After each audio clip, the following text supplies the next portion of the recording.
So bike's looking good. I'm gonna walk you through, what I bring to a race day and pack my rucks box here. So start with kind of the everyday things. So after the race and before the race, you want to have, extra shirts. I just have some board shorts, pit stick, because you just did a race, underwear, socks, and flip-flops. That goes in. So for the swim, it's a cold lake swim. This is what I wear kind of under everything, because it's just a tri-suit. So it is sleeveless, and it's got like a little thinner chamois and stuff like that. It's not much to these little tiny pockets in the back. Basically, it works, so I keep it. Once I get on the bike, I usually put on a bike jersey just so I have more pockets and it's a little more comfortable. I bring a swim cap just because the swim cap they give you sometimes is brand new, so it might not fit quite right.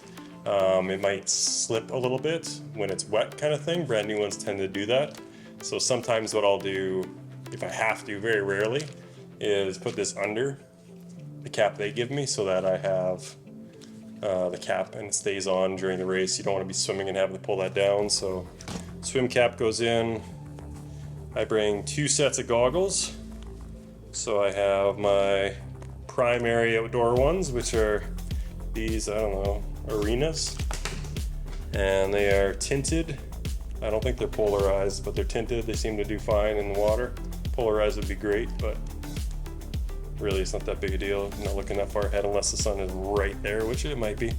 And then clears are just my indoor ones, but I bring them as a backup just in case I need them or someone else might need them. So throw those in the little chamois that I can clean.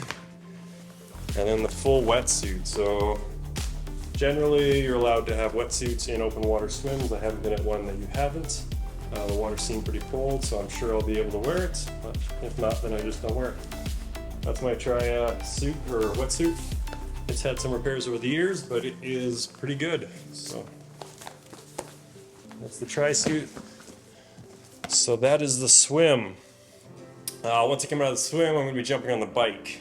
So then for the bike transition, what I want to have is obviously my helmet, my sunglasses. These ones are just cheapo clear ones. The reason I use the cheapo rider ones is because even last race, you can probably see, I don't know if you can see one of these, they're pretty damaged. Because when you're racing and things like that, you tend to get really sweaty. I do. And when I'm really sweaty, I don't want to have my glasses on getting fogged up, so I'm taking them on and off during the race. And sometimes they slip out, and last time they did slip out, bike ran over them, but they still work, so I keep these. Majority of the race is going to be in the trees, and I really don't want to have dark tinted glasses like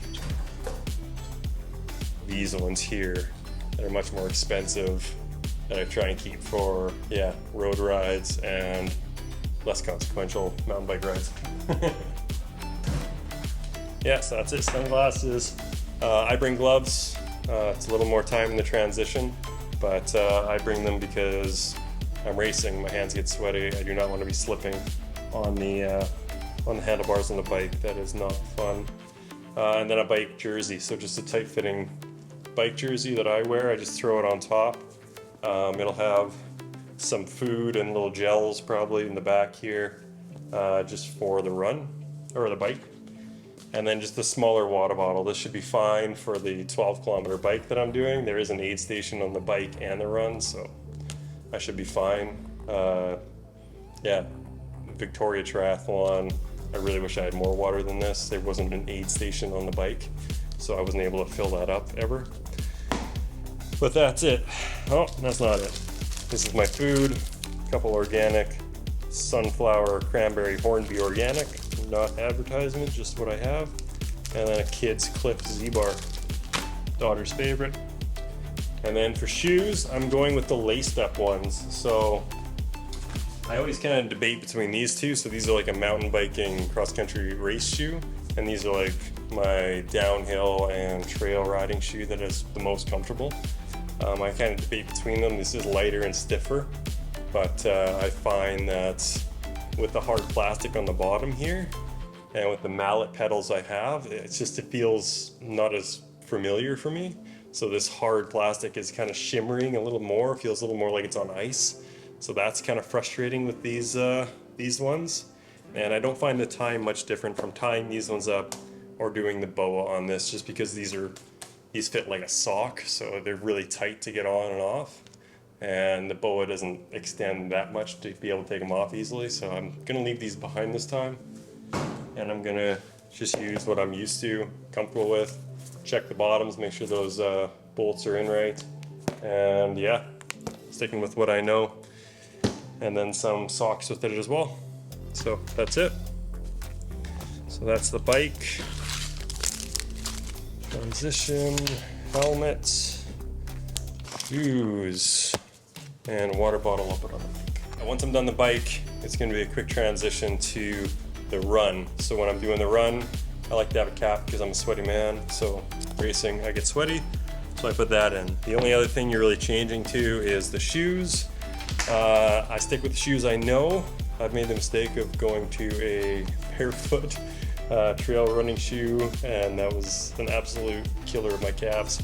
So stick with what I know. These Solomons are great and comfortable, and this is just mostly for simplicity and comfort.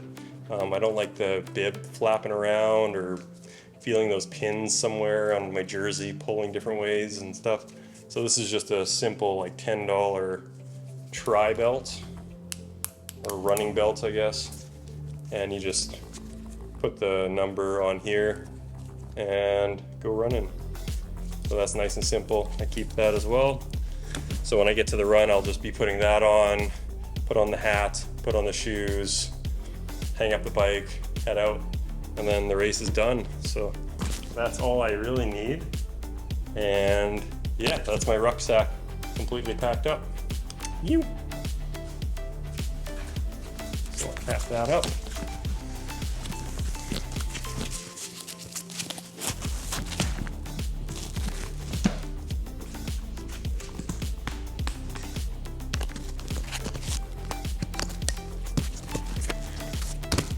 All right,